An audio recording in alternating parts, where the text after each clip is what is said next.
এবার সকলের সামনে খুলে গেল রুহির আসল মুখোশ। রুহির কাছ থেকে বের হয়ে এলো লক্ষ লক্ষ টাকা। অন্যদিকে গুন্ডাদেরকে ধোলাই দিল চিকি। হ্যালো বন্ধুরা, ভালোবাসি তোমায় ধারাবাহিকের ৩১তম পর্বের আপডেট নিয়ে চলে আসলাম আপনাদের মাঝে। তো ৩১তম পর্বে আপনারা দেখতে পারবেন, দেখা যায় রামের মা বলতে থাকে রামের জীবন খালি পুড়ে রয়েছে, ওর জীবনে এখন শুধুমাত্র একজন জীবনসাথীর অভাব রয়েছে, আমি যদি তাকে নিয়ে আসি। রামের ঠাকুমা বলে সেই চেষ্টাও আমি করেছি সুগন্ধা, কিন্তু সেরকম মেয়ে কোথায় আছে যে আমার রামকে বুঝবে।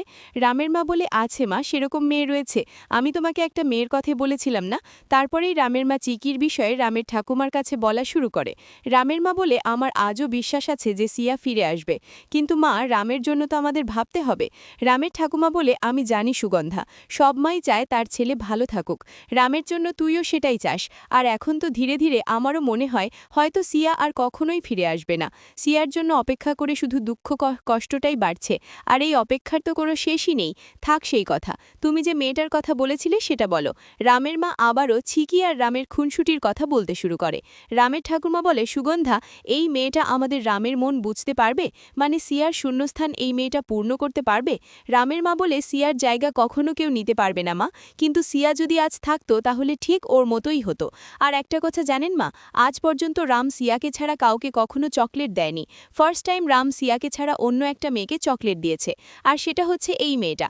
আমার মনে হয় চিকি যেভাবে রামকে বুঝতে পারে সেভাবে আর অন্য কোনো মেয়ে রামকে কখনো বুঝতে পারবে না।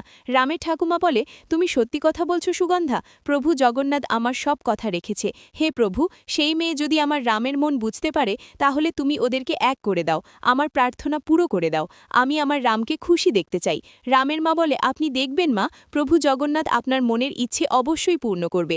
রামের ঠাকুমা বলে আচ্ছা সুগন্ধা, তুমি রামকে ফোন করে দেখেছো সে কি আসছে? রামের মা বলে হ্যাঁ মা, আমি ওকে ফোন করে জানিয়ে দিয়েছি, ও সোজা মন্দিরে যাবে। পরের দৃশ্যে দেখা যায় রুহি যখন টাকা নিয়ে আশ্রমে ঢুকছিল তখনই চিকি ওর পথ আটকায়। চিকি রুহিকে বলে রুহি, এসব করে তোর কী ভাব হচ্ছে? রুহি বলে মানে কি বলতে চাচ্ছিস তুই? চিকি বলে প্রথমত তুই বাবার নামে মিথ্যে অভিযোগ করে দিয়েছিস, আর দ্বিতীয়ত প্রমাণ না থাকলে তো আজই আমাদের আশ্রম থেকে চলে যেতে হবে। তুই তো কষ্ট পাচ্ছিস না, তুই তো ভালোই আছিস। তুই একবার একটা কথা ভেবেছিস অনাথ আশ্রমের বাচ্চাগুলো কোথায় থাকবে, কি খাবে? রুহি, কেন তুই কিছু বুঝিস না? উত্তরে রুহি কিছু না বলে সেখান থেকে চলে যাচ্ছিল।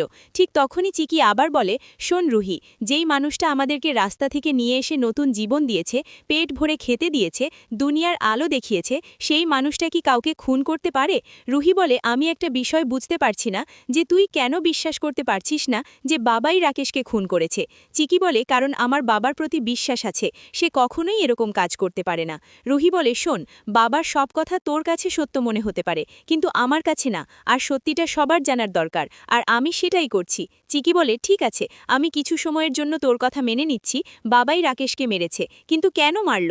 রুহি বলে রাকেশ হয়তো কিছু ভুল করেছে। চিকি বলে তুই তো তোর জীবনে অনেক ভুল করেছিস, কই বাবা তো তোকে কখনো মারেনি, তাহলে রাকেশ এমন কি ভুল করলো যে বাবা রাকেশকে প্রাণে মেরে ফেললো? আর সেদিন তো তুই আমাদের সাথে যাসনি, বাবা যখন রাকেশকে মেরেছে তুই তখন কোথায় ছিলি বল? তুই তো বাড়িতেই ছিলি, তো তুই চাইলে বাবাকে আটকাতে পারতিস না? বল, জবাব দে, সেই সময় তুই কোথায় ছিলি? রুহি বলে মার্ডার যে করবে তাকে কেউই আটকাতে পারে না, আর তাছাড়া বাবা যখন রাকেশকে মেরে ফেলেছে তখন আমি আমার রুমে ছিলাম। রুহি চিকিকে আরও বলে দেখ, তোর এই ফালতু কথা শোনার সময় নেই, তুই যে মুভির ডায়লগগুলো বলছিলি সেই ডায়লগগুলো বলে বাবাকে ছাড়িয়ে নিয়ে আয়, আমার কাছে তুই কেন ভিক্ষা চাচ্ছিস?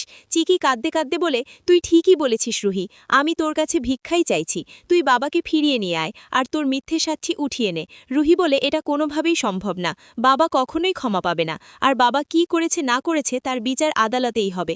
রুহি আরও বলে তোর সাথে আমার কোনো সম্পর্ক নেই, তাই তুই আমাকে কিচ্ছু জিজ্ঞাসা করবি না। এই বলে রুহি সেখান থেকে চলে যাচ্ছিল, কিন্তু তখনই চিকি রুহির হাত ধরে টান দেয় এবং রুহির হাতে থাকা ব্রিফকেস নিচে পড়ে যায় এবং সেখানে থাকা সমস্ত টাকা বেরিয়ে আসে, যেটা দেখে চিকি পুরো চমকে যায়। তখন রুহি রেগে বলেছি না, তোর সাথে আমার কোনো সম্পর্ক নেই, তাহলে তুই কেন আমার হাত ধরছিলি? চিকি, আমি বারবার বলছি তুই আমার পিছু করা বন্ধ কর, আমি এই অনাথ আশ্রম থেকে বেরিয়ে নতুন একটা জীবন শুরু করব, তোর ছায়াটাও আমার জীবনে পড়বে না। এই বলে বলেই রুহি সেখান থেকে চলে যায়। পরের সিনে দেখা যায় রকি গুন্ডা প্রিয়াকে আটকে রেখে বলে, প্রিয়া, আজ তোকে আমার হাত থেকে কে বাঁচাবে? দেখ, তুই যদি আমার কথা শুনিস তাহলে আমি তোকে ছেড়ে দেব, তোকে রানী করে রাখব, তোর লাইফ সেটেল করে দেব। আর তুই যদি আমার কথায় ভালোই ভালোই রাজি না হস তাহলে ঠিক তখনই ছিকি এসে রকি গুন্ডাকে এক থাপ্পড় মারে এবং বলে, পাগলা গারোতে গিল ভালো করে চিকিৎসা করে এসো, তারপরে প্রিয়ার সাথে লাগ দিয়ে এসো। রকি গুন্ডা বলে, তোর সাথে আমার কোনো কথা নেই, আমি তোকে ভালোই ভালোই বলছি, তুই আমাদের মধ্যে থেকে সরে যা। চিকি বলে, মুখ সামলে কথা বল। চিকি বলে, মুখ সামলে কথা বল, না হলে তোর জিভ টেনে ছিঁড়ে ফেলবো।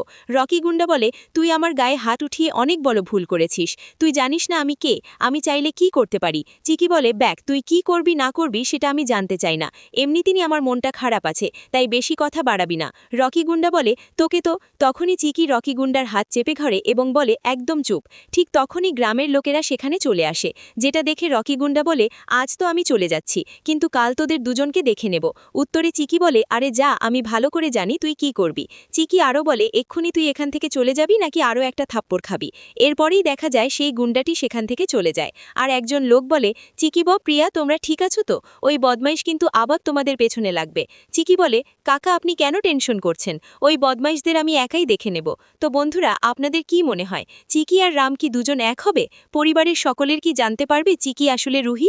সেটা আমাকে কমেন্টে জানাতে ভুলবেন না।